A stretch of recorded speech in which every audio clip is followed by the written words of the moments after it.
I do my breaking news now. Toke na biso papa. Betwe. Ouais. Alors, breaking news à l'élo, spécial lead. Papa Sélé Yoana. Célèbre. Patience. Azelaté, ouais. Donc, tout ça, j'ai un lead. Tout ça, la Moubangue, une émission représentant à Palou. England, Grand Mokonzi, UK. Palou UK. Palou England était mais UK. Donc les émissions bon en attendant ils ont breaking news. Yo ça no kimia na autono ba question na ba lokola le 19 mandat na bino aussi là. Bino ba collabo. Sur le planning bozana ngosu bo signer sous accord na nani. Parce que bino Palou bo sali plus de 50 ans. Moko ba grand parti à Congo, bo va pouvoir te Bolugara au sala ba alliance na étranger siko yo siko le 19 Kabila to benga ne bino siko au sala alliance na bana ko répondre ngate na émission de répondre ngawe zaka après qui news pour bateau ba landa biso ba ebake to za déjà vraiment na kati ya lead ba ko mona to za déjà na kati ya lead au niveau de sa réponse bino ba politicien vous avez la réponse kana mnoko ouais to zo ka pesa moi avago soki Palou esali 50 ans azora pouvoir te yebisanga parti oyo asali bambula muke azu pouvoir ezana amen à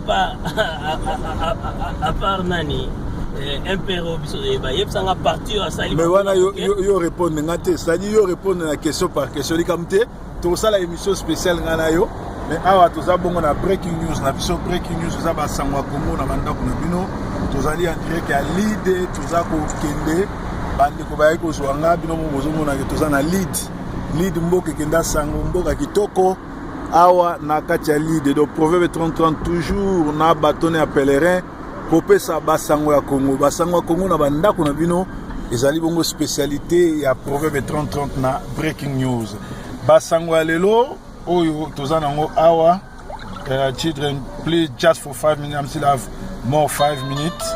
I will get back to you. Yeah, I'm very sorry for that. Tozana bana fuko négocier na bana poto pour bazala moi calme moke. Alors basango Congo ndene toza awa en direct ali tozo pesela ngo actualité ezali ka ke Kinshasa ezali ville révolutionnaire. Alors, ville révolutionnaire, na Kinshasa, tout ça, ba tribaliste, tout ça, ba tribalité. Na Kinshasa, ezali mboka moko ya ba révolutionnaire, ba Congo ya ba Congo, na bandundu basangana, na ba luba, na ba to Équateur, to vanda sika moko, plus de 100 ans, tout ça, bango, to vivra ensemble. Alors, et l'autre, to senga na bango, ba stopper piège oyo, Tshisekedi azoni nga komema na Kinshasa, ya kotia nini trouble oyo. Poété tribalisme kota entre baluba na bangala et puis na batumususu biso to mesana na biloko wana te tozo senga na bana Kinshasa ba stopper Tshisekedi na ba manigance na yazo sala donc tozo senga na bana Kinshasa babi malibanda to benga na kanambe libanda donc biso tozaka na idéologie ka moko biso nyoso to bima libanda le 19 ko benga na kanambe na groupe na ye ya ba rwandais donc idéologie ezaka ka moko wana tozali na kati ya breaking news ba sango mususu yali ya breaking news kaka ko tozotanga tozabonga en direct ya lead na memarabino partout place web information ezali donc on a une interview mais en attendant interview tozopesela sur breaking news.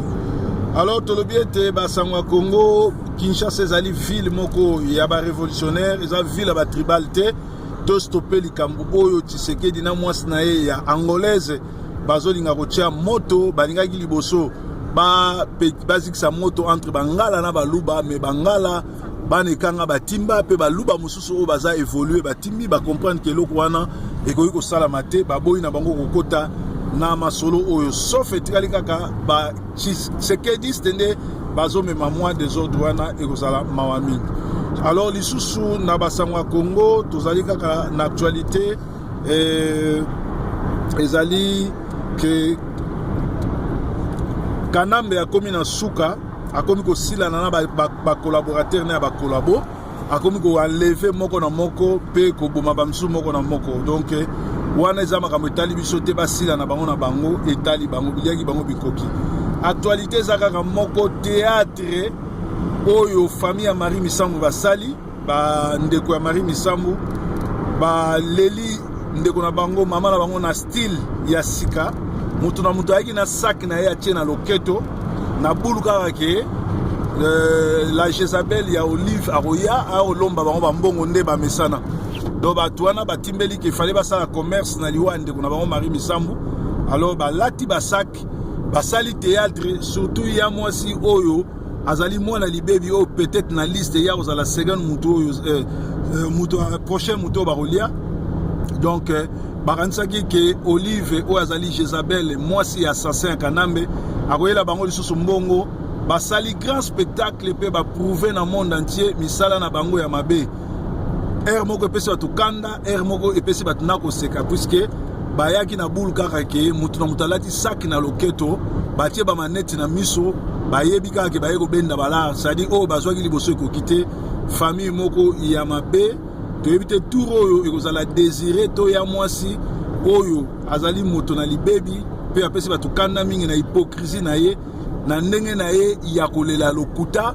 Entre temps batu tu bayebi ke mama wana azalaki abandonné, mama wana azalaki libanda, mama wana bayinaki ye babwakaki ye pe bango batu basalaki bongo bazongisi na ndako ba préparer ba pesaki biloko kolia te alambaka te po bayebaki ke azali diabétique akokufa comme ça bango babenda bala. Donc ba mama moko famille moko basaleli mama na bango likita po bakomisango esika ya kolia mbongo. Donc toyebi te prochainement nani akozala na kati ya liste na bango ya famille ya libebi. Alors wana ezaki basangwa Congo nde tolobaki ete fali totelemela famille nyonso tu ya Tshisekedi oyo bazosala baventure mpona kolia mbongo pe kosala trouble na kati ya Congo. Lisusu basango ya Manchester, c'est-à-dire local news bato ebele babengi ngai bayebisi ngai eza na journaux moko ebimaki. Alors Yuma akotikala nanga Yuma mbakasa akotikalaka mbakasa et puis mutu atimbate atikalaka mutu atimbate mutu pe oyo aza complexé bopesaka ye confiance te parce que comment se fait-il presse ezobima na Kinshasa mais entre temps na nini gostope moi nini ziki wana please revue ebimi na Kinshasa, revue ebimi na Manchester, mais na affiche ya munene ya revue wana bache saper ya Londres. Donc wana eza erreur grave, ezali complexe, ezaka ndenge monde ba Rwandais ba osala. Donc makambo ba Rwandais ba osala na Congo wana. Comment mboka munene Manchester etonda na ba saper, Manchester etonda na ba play, bobimisi journaux na Manchester to revue. Mais na poster à munene nango bozotia saper à Londres. Tout ça n'a pas de problème na saper à Londres. On a été et la cigare qui Yuma otika la Yuma mbaka sa otika la mbaka c'est ça la batu mususu babanga na bango batu baza ba complexé. Alors les avma ko kamwa ke revue ebimi na Manchester saper lokola Lopez azate saper lokola ba saper nyo surtout ata moko azate. Tomoni ata saper lokola papi nabiso tawaba azate tomoni lokola James kelekelo 007 azate tomoni petit nabiso Jesse azate tomoni balito ba grand saper ya Manchester bazate. Alors na kosenga na Edo Coiffure apesaka batune conseil soki bozangi idéologie to bozangi boule bateka yango. Comment revue ezosalama na Manchester tomoni Queen iza la Queen azate Queen mad azate lito azate même mbokari ya Willy Bilele botiete donc ezali lokola injure pour na Manchester revue wana il faut pasuka ezali ordre na pesi tango na koloba o proverbe alobaka et do fois sabino ke ezali ordre proverbe bayere ndenge wana alekisa yango te alobelaka yango. Alors botikaka ko copier ba idéologie ya bato soki bozana ba idéologie te boule ezate bokene pas golf mbala les rois ya couloir aotekela bino ba idéologie oyo aza na matoi ayoka ndenge ba catholique balobaka oyo aza na miso ya koloba oyo aza na miso ya koyoka ayoka oyo aza na matoi ya koyoka ayoka eza bongo breaking news en direct à lead proverbe 30-30 breaking news proverbe 30-30 déjà na kati ya lead donc ndenge tolobaki ezali na kati ya lead toyebisaki bino ke basango ya kongo yango wana ekomaki na lead ezoleka malamu ezotambola malamu mpe topesi bino basango ya mboka comment revi ekoki kokoma na Manchester revi wana baplay ya Manchester baza te revi wana ezotanga baplay mosusu donc ezali DG mpe ezali ordre il faut epasuka c'est-à-dire balasi ayote ya bino te proverbe 30-30 azalaka na raison alobaka toujours makambo oyo bapesaka raison donc oza bongo na breaking news en direct ya lide Tshisekedi futo sukisa ye Kabila pe futo bengala ye parce que bazali bongo ba role model te. Bye bye, breaking news. André Galit.